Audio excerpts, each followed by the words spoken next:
جھوپڑی والا, چھوٹے دکاندار, چھوٹے صنعت کار, یہ ہر وقت ان کو اس کا ظلم کا سامنا کرنا پڑتا ہے. جب وہ طاقتور کے سامنے آتے ہیں, ان کے پاس کوئی ان کی حفاظت کرنے کے لیے نہیں, ان کے تحفظ کرنے کے لیے نہیں, ان کے فنڈامنٹل رائٹس کو کوئی کسی قسم کا تحفظ نہیں. اور اس لیے تھانہ کچہری پٹواری کی پالیٹکس ہے, کیونکہ جو ان کا رائٹ ہے تھانہ کچہری پٹواری, وہی ان کو ادھر ظلم ہوتا ہے ان کے اوپر, ان کی زمینوں پہ قبضہ ہوتا ہے. قبضہ گروپ ہے یہاں, کیونکہ انصاف نہیں ہے. تو یہ میری ساری موومنٹ شروع ہوئی تھی تب 27 سال پہلے. یہ میری موومنٹ تب تک رہے گی جب تک میں زندہ ہوں, جب تک ہم اس ملک میں حقیقی آزادی, انصاف لے کے حقیقی آزادی نہیں لے کے آتے. اب یہ جب مجھے یہ کہتی ہیں چیزیں کہ جی وہ -1 کیسے ہوگا؟ جو آدمی ایک تحریک پہ 27 سال سے لگا ہوا ہے, ایک ملک کے اندر ایک جدوجہد کر رہا ہے, تو وہ کیا وہ ڈیلز کرے گا؟ کیا اس کو کیا چیز اس کو خریدے گی؟ بتائے میرے ضمیر کی کیا قیمت ہے؟ کیا پرائم منسٹرشپ کی قیمت ہے کہ اگر آپ یہ کر دیں تو آپ کو پرائم منسٹر میں تو پرائم منسٹر بن چکا ہوں. اور میں نے جب پرائم منسٹر بنا, میں نے ایک بات کہی کہ اگر پھر وہ مجھے 2018 کا موقع ملتا, میں سیدھی الیکشن پھر سے کرواتا, کیونکہ جو میں انصاف لانا چاہتا ہوں اور طاقتور کو قانون کے نیچے لانا چاہتا ہوں, وہ آئی تب سکتا ہے جب آپ کے پاس طاقت ہو. تو جب ایک کمزور ایک کولیشن گورنمنٹ, وہ اس میں کیسے طاقت ہوگی کہ اس ملک میں انصاف قائم کرے؟ تو میں نے اس لیے بار بار میں نے کہا, میرے سے جب لوگوں نے پوچھا کہ آپ نے کیا غلطی کی, میں نے کہا میں نے غلطی یہ کی کہ مجھے شروع میں الیکشن کروا دینے چاہیے تھے, اور کمزور گورنمنٹ سے میں وہ اصلاحات جو لانا چاہتا تھا وہ نہیں لا سکتا تھا. تو اب میں آپ کو بتاؤں کہ جس طرح کی حرکتیں ہو رہی ہیں میرے لوگوں کے اوپر, میں اس لیے یہ آپ کے سامنے رکھنا چاہتا ہوں کہ آزاد معاشروں کے اندر یہ نہیں ہو سکتا. یہ صرف غلاموں کو ہوتا ہے. یہ صرف فرعون ایسی حرکتیں کرتا تھا لوگوں کے اوپر دہشت پھیلانے کے لیے, جو آج ہمارے پہ ہو رہا ہے. اور میں سارے پاکستانیوں کو کہنا چاہتا ہوں, جو اس وقت یہ پی ڈی ایم والے بھی بیٹھے ہوئے ہیں, یہ جو آپ تماشا دیکھ رہے ہیں, یہ یاد رکھیں کہ یہ آج ہمارے پہ ظلم ہو رہا ہے. یہ ظلم آپ کے اوپر بھی ہوگا جب ایک ملک کے سارے انصاف کے اداروں کو, جب ان کو استعمال کیا جاتا ہے, حکومتی اداروں کو استعمال کیا جاتا ہے ایک پارٹی کو ختم کرنے کے لیے اور ان کے لوگوں کے اوپر دہشت پھیلانے کے لیے. تو یہ سسٹم پھر جاتا نہیں ہے, کوئی بھی سنبھال کے یہ سسٹم سب اس اگر آج ہمارے حقوق نہیں, اگر ہمارے فنڈامنٹل رائٹس نہیں ہیں, تو یہ اب کل آپ کے بھی نہیں ہوں گے. فنڈامنٹل رائٹس تو ایک قوم کے حفاظت ہوتے ہیں نا, ان کو ہیومن رائٹس کہتے ہیں. یہ ہیومن رائٹس سارے ملک کے ہوتے ہیں. یہ نہیں ہوتا کہ ایک طبقے کے آپ ہیومن رائٹس لے لیں اور وہ طبقہ کیا ہے, ملک کی سب سے بڑی جماعت جس کا سب سے بڑا ووٹ بینک ہے, اگر آپ اس کے ہیومن رائٹس آج وائلیٹ کر رہے ہیں تو اس کا مطلب ہیومن رائٹس نہیں ہے. کیونکہ ہیومن رائٹس کو تو ایک ملک کی عدلیہ اس کی حفاظت کرتی ہے. تو ہماری عدلیہ کے تو کچھ سنتا ہی نہیں. ہماری عدلیہ نے تو سپریم کورٹ کہتا ہے الیکشنز ہوں گے 14 مئی کو آئین کے مطابق, گورنمنٹ پرواہی نہیں کرتی. تو گورنمنٹ آگے کیوں الیکشن؟ یعنی یہ تو اس کا مطلب کہ اس وقت طاقت کی حکمرانی آ گئی, کیونکہ جب آپ آئین سے باہر نکل گئے تو قانون سے باہر نکل گئے, اس کے مطلب جو طاقتور چاہے وہ کرے گا. تو یہ سارے ملک کو افیکٹ کرے گا, یہ تباہی سارے ملک پہ آ رہی ہے.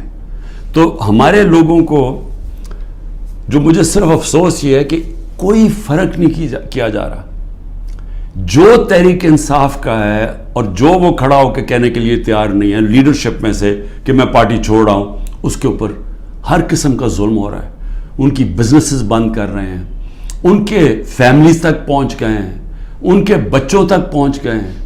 ہر قسم کی بلیک میل, رات کو گھس جاتے ہیں گھروں میں, گھر تباہ کر کے رکھ دیتے ہیں, لوٹ لیتے ہیں گھروں کو ڈاکہ مارا جاتا ہے, جو ملتا ہے اس کو پکڑ کے لے جاتے ہیں.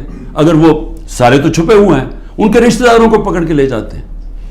یہ تو بدترین دنیا کی ڈکٹیٹرشپس میں, یعنی وہ نظام جن کی دنیا مثال دیتی ہے, ہٹلر کا جرمنی, سٹالن کا رشیا, سوویت یونین, یہ ان خوفناک ظلم کے نظاموں میں اس طرح کی چیزیں ہوتی تھی جو آج ہمارے اوپر ہو رہی ہیں. میرے پاس عالیہ حمزہ کی بیٹیاں آئیں, میں نے کل ان کو ملا, 3 بیٹیوں کو. 1 مہینے سے اس کو بند کیا ہوا عالیہ حمزہ. کیا اس کا قصور ہے؟ اس کا والد وہ میرے پاس آئے, انہوں نے بتایا کیسے گھر میں گھس کے انہوں نے ساری چیزیں توڑ دی, ان کی ٹی وی توڑ دیے, 2 آدمی انہوں نے لاٹھیاں پکڑی ہوئی تھی, جو چیز آئے توڑ کے چلے گئے, جو چیز 2-3 اچھی چیزیں پسند آئی اٹھا کے لے گئے. تو یہ کون سے ملک میں ہوتا ہے؟ یہ غلام ملکوں میں لوگوں کو غلام بنانے کے لیے یہ ہو رہا ہے. یہ آزاد قوموں میں نہیں ہوتا. اور یہ جس طرف ہم اب جا رہے ہیں, یہ جو ظلم کر رہے ہیں, صرف اور صرف خوف پلا کے سمجھ رہے ہیں کہ یہ پارٹی ٹوٹ جائے گی, اور کئی لوگ چلے بھی گئے ہیں. رول آف لا جب تک ہم یہ نہیں قائم کریں گے ان کا پیسہ نہیں آنے لگا. تو چیلنج اب کیا ہے؟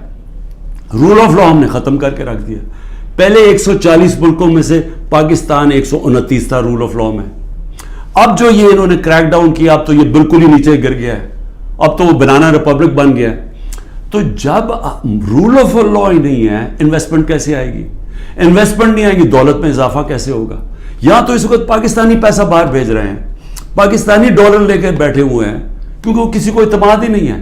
تو جب تک ہم اس ملک کا نظام ٹھیک نہیں کرتے, جو میں 27 سال پہلے انصاف کی تحریک لے کے نکلا تھا, رول آف لا کی تحریک, وہ جب تک اب ہم قائم نہیں کریں گے, پاکستان کے نظام کو ٹھیک نہیں کریں گے, گورننس سسٹم تب ٹھیک ہوگا, ادارے مضبوط ہوں گے. اور جب لوگوں کو اعتماد ہو جائے گا کہ ہمارے اب جب میں اپنی سرمایہ کاری کروں تو یہاں کا جو قانون ہے, جو ان کی لا انفورسمنٹ ہے, جو ان کی عدلیہ ہے, وہ میری سرمایہ کاری کی حفاظت کرے گی, میرے سے فراڈ نہیں ہونے دے گی. یہ جب تک اعتماد نہیں ہوتا پیسہ نہیں آنے لگا. اور اس کے لیے جب تک کہ حکومت نہیں آتی جو پبلک مینڈیٹ سے آئے, جس کو پبلک سپورٹ کرے, جس کو بڑا ووٹ ملے اور پبلک کی سپورٹ سے آئے, صرف وہی بڑے بڑے فیصلے کر سکتی ہے.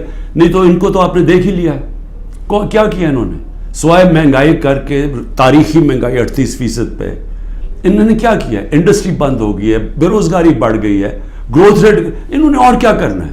تو یہ جو ابھی تک تو گیم پلان میں یہ کھچڑی پکنے لگی ہے نا, آگے نئی آ گئی ہے, نئی جماعت ایک کریٹ کر دی ہے. ہم نے بھی اپنے بڑے بڑے اچھے 27 سال پرانے ہم نے لوگ وہاں بھی بھیج دیا ہیں ان کے پاس, اور ضرورت ہے تو حکم کریں ہم اور بھی بھیج دیتے ہیں. لیکن اس سے ملک ٹھیک نہیں ہونے لگا.